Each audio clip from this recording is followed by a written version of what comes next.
নারীর জন্য জান্নাতে যাওয়া খুব সহজ। তার এক পা, নারীর এক পা জান্নাতে এমনি ঢুকে আছে। আর কিছু কাজ করলে, 4টা কাজ করলে বাকি পাটাও জান্নাতে ঢুকাই দিবে কে? বিশ্বনবী বলেছেন 4টা কাজ যদি কোনো নারী ঠিকঠাক মতো এই দুনিয়ার বুকে করতে পারে, আল্লাহ তাআলা 8টা জান্নাতের দরজাই নারীর জন্য খুলে দিবে। 1 নম্বরে বিশ্বনবী বললেন, আল মারআতু ইযা সাল্লাত খামসাহা, কোন নারী যদি 5 ওয়াক্ত সালাত সময় মতো আদায় করে, ওয়া সামাত শাহরাহা, রমজানের রোজাগুলো ঠিক মতো রাখে, আতাআত বালাহা, স্বামীর আনুগত্য করে, ওয়া হাফিজাত ফুরুজাহা, নিজের লজ্জাস্থানের হেফাজত করে। 4টা, কয়টা? 5 ওয়াক্ত সালাত, রমাদানের রোজা, স্বামীর আনুগত্য। এখন এটা উঠে গেছে সমাজে। কে কার উপর ডমিনেটিং করবে এই নিয়ে গুতাগুতি আছে না নাই? কে বড় হবে, কে মশারি টাঙ্গাবে রাত্রে, কিলাকিলি আছে না নাই? হাজবেন্ড কে তুই টাঙ্গা, স্ত্রী কয় আমনে টাঙ্গান, আছে না নাই? আনুগত্য নাই, ছোট্ট খাট্ট বিষয় নিয়ে কিলাকিলি। এজন্যই ফ্যামিলির মধ্যে শান্তি নাই। আমার বোনেরা, এই যে মহিলা সমাবেশে আসছেন, যাদের বিয়ে হয়েছে, হাজবেন্ড পেয়েছেন, এই হাজবেন্ড আপনার হীরার টুকরা, এটা আপনার জান্নাত। বিশ্বনবী বলেছেন, আল্লাহ ছাড়া কারো পায়ের সামনে যদি সিজদা দেওয়া জায়েজ হতো, সবগুলো নারীকে বলতাম স্বামীর পায়ে সিজদায় লুটিয়ে পড়ো। আল্লাহ ছাড়া যেহেতু কারোর সামনে সিজদা দেয়া যায় না, তাই আমি এটা বলি না। যদি জায়েজ হতো, সব নারীকে বলতাম স্বামীর পায়ে লুটিয়ে পড়ো, স্বামী তোমার জান্নাত। 5 ওয়াক্ত সালাত পড়বেন, রমাদানের রোজা রাখবেন, স্বামীর আনুগত্য করবেন, নিজের লজ্জাস্থানের হেফাজত করবেন, নিজের সতীত্ব, নিজের সম্মানের হেফাজত করবেন। এই 4টা কাজ যদি কোনো নারী দুনিয়ার বুকে করতে পারে, তার জন্য 8টা জান্নাতের দরজা খুলে দিবে কে? আল্লাহ। এজন্য বোনেরা, আপনাদের জন্য ইসলাম পালন করা সহজ।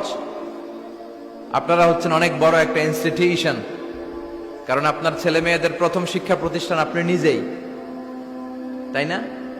যারা সিলেটের ছেলে পেরে, এরা সিলেটি ভাষা পারে কেমনে? এর মার কাছ থেকে শিখে। ঢাকায় পোলা পানিটা ঢাকায় কয় কেমতে? ঢাকার মায়ের কাছে শিখে। নোয়াখালীর ছেলেরা নোয়াখালী হয় কেমনে? ছোটবেলা থেকে মা বলে নোয়াখালী, পানিরে কয় হানি, পান রে কয় হান। তো ছোট বাচ্চা এটাই শিখে। আমেরিকান ছোট ছোট বাচ্চা ইংরেজি পারে কেমনে? ওর মার থেকে শিখে।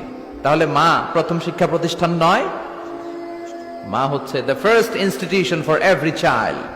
পৃথিবীর সব মানব শিশুর জন্য মা হচ্ছে প্রথম শিক্ষা প্রতিষ্ঠান। এজন্য আমি বলি, বাপ ভালো তার বেটা ভালো তাই, মা ভালো তার ঝি, গাই ভালো তার দুধ ভালো রে, দুধ ভালো তার ঘি।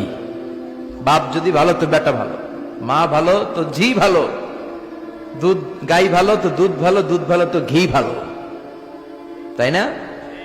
এই নারীদের পেট হচ্ছে খনি, তেলের খনি, গ্যাসের খনি, স্বর্ণের খনির চেয়ে আমি বলি এটা দামি খনি।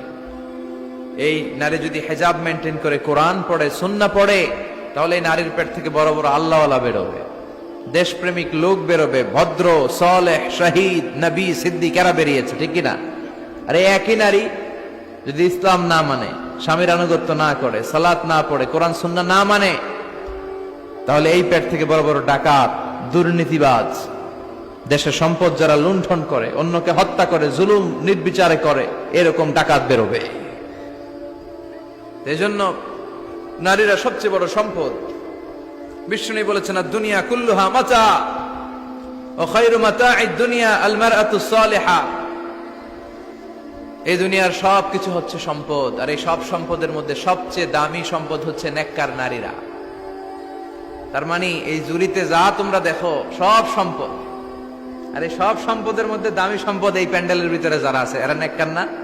নেককার না হলে ওয়াজ শুনতে আসতো? এই প্যান্ডেলের ভিতরে যে বোনেরা, এরা পৃথিবীর সবচেয়ে দামি সম্পদ। এজন্য নিজেকে চিনেন, নো দাই সেলফ। আপনারা যে কতটা দামি, আপনারা যে কতটা সম্ভাবনাময়ী, এটা একটু বুঝবার চেষ্টা করেন।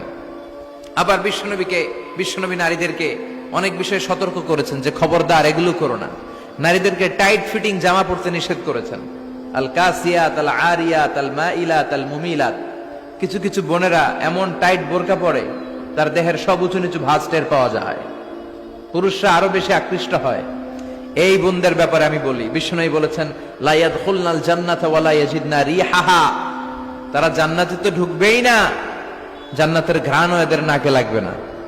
এখান থেকে জান্নাতে পৌঁছতে আরো 500 বছরের রাস্তা, এত দূরে থাকতেই জান্নাতের ঘ্রাণ আপনার নাকে এসে ধাক্কা দিবে, তারপর ওই নারীরা জান্নাতে ঢুকতে পারবে না। টাইট ফিটিং জামা আছে না নাই?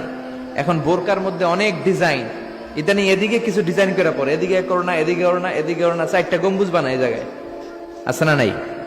এগুলো করে, তো এগুলো করলে তার পর্দার চেয়ে তার সৌন্দর্যের প্রকাশ আরো বেশি হয়ে যায়। এরপরে বিশ্বনবী নিষেধ করেছেন ঝাঁঝালো পারফিউম দিয়ে বেরোতে নিষেধ করেছেন। আমার বোনেরা, নিজেদেরকে ক্লিন রাখবেন, পরিচ্ছন্ন রাখবেন অলওয়েজ। আপনি গায়ে ডিওডোরেন্ট, দুর্গন্ধনাশক পারফিউম দিতে পারেন, তবে সেটা জামার ভেতরে, বাইরে যেন প্রকাশ না পায়। অনেক মহিলা সেজে গুজে বোরকাটা পরে বোরকার উপরে মারে 2টা, আছে না নাই? এই ঝাঁঝালো গন্ধ আশেপাশের যতগুলো পুরুষের নাকে যাবে আপনার প্রতি আকৃষ্ট হবে। বিশ্বনবী নারীদেরকে জানিয়াদের সাথে তুলনা করেছেন, বলেছেন এরা জিনাকারী, এরা পর্দাওয়ালী নয়, এরা বোরকা পরে বেরোলেও লাভ হবে না, এরা জিনাকারিনী, কারণ এরা এদের গায়ের ঝাঁঝালো পারফিউম সুগন্ধ দিয়ে পরপুরুষকে আকৃষ্ট করার চেষ্টা করেছে। এটা একেবারে নিষেধ, এটা করবেন না। তাহলে টাইট ফিটিং বোরকা পরবেন না, ঢিলে ঢালা পরবেন, পাতলা জামা পরবেন না যে জামা দিয়ে আপনার শরীর দেখা যায়। নাম্বার 3, ঝাঁঝালো কোনো পারফিউম গায়ের মধ্যে মাখবেন না। নাম্বার 4, বিষ্ণু বলেছেন খবরদার আলগা চুল লাগাবে না কোনো নারীরা। লাগায় অনেকে, জুরিতে এগুলা নাই। অনেক নারীর চুল হয়তো ছোট, সে আলগা চুল লাগায়া সুন্দরী সাজে, বিশ্ব সুন্দরী ঐশ্বরিয়া রায় হইতে চায়, আছে না নাই? না, আল্লাহ যেটা দিয়েছে ওটাতে আপনি সন্তুষ্ট থাকেন, আলগা চুল লাগাবেন না। এরপর বিষ্ণু ব্রু প্লাক করতে নিষেধ করছে। ব্রু প্লাক আছে না? পার্লারে গেলে কিভাবে যেন এদিক দিয়ে ব্রু প্লাক করে একেবারে চিকন করে দেয় এই 2টা। হ্যাঁ, না, এটা নিষেধ। ব্রু প্লাক করতে বিশ্বনবী নিষেধ করেছেন। আমার বোনেরা, আপনারা এটা করবেন না। এরপরে বিশ্বনবী নিষেধ করেছেন তোমরা একে অপরকে লাআনত দিবে না। 2 কারণে নারীরা জাহান্নামে যাবে বেশি। বিশ্বনবী মেরাজ থেকে এসে বললেন, ইয়া মা'আশারান নিসা, ও নারীরা, তাসাদ্দাকনা, তোমরা বেশি বেশি সদকা করো, দান খয়রাত করো। নারীরা বললেন কেন? আমাদের বললেন কেন? বিশ্বনবী বললেন, উরিতু কুন্না আকসারা আহলিন নার, আমি জাহান্নামে দেখেছি পুরুষের চেয়ে নারীরাই বেশি জাহান্নামী হবে। কি কারণে? 2টা কারণ।